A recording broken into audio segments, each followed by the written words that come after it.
यो फ्लोरको सर्टिङको काम झन्डै अब 2 दिनमा सकिन्छ।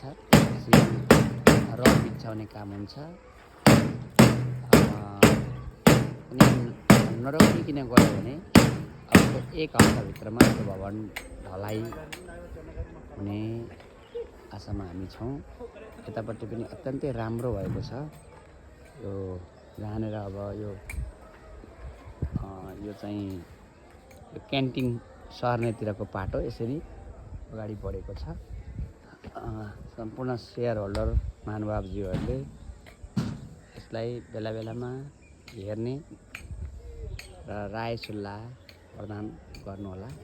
यो काम यसरी यो क्यान्टिनको पाटो यहाँ तल यसरी पानी हिँड्ने बनाइयो भने अब अर्को यसरी यो भवन एकदम रफ्तारमा काम भइरहेको छ। अब सर्टरिङको काम 2 दिनमा सक्ने कुरा जानकारी गराउनु भएको छ उहाँहरूले भने त्यसपछि रड बिछाउने काम हुन्छ र 1 हप्तामा यो भवन ढलाइको प्रक्रियामा रहेको जानकारी गराउँछु सबैलाई। बेला बेलामा हेर्ने सल्लाह सुझाव दिने गर्नुहुन हार्दिक अनुरोध गर्दछु। हाम्रो सञ्जय वरुण सर नि यहीँ हुनुहुन्छ। सर केही भन्न चाहनुहुन्छ कि? उहाँहरूको जुन इच्छा आकाङ्क्षा छ पुरा होस्।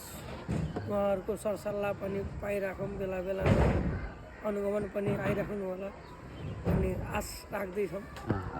सर एकदम बेला बेलामा सरले हेरिराख्नु भएको छ है। आफ्नो खाली भएको बेलामा वस्त्रवाडन पनि भएको हुनाले मलाई लाग्छ सबै भवनहरूभन्दा यो भवनमा विशेष चाहिँ सरको पनि एकदमै अब्जर्भेसन रहेको छ। यहाँहरूले पनि अब्जर्भ गरी राय सल्लाह सुझाव चाहिँ दिनुहोला।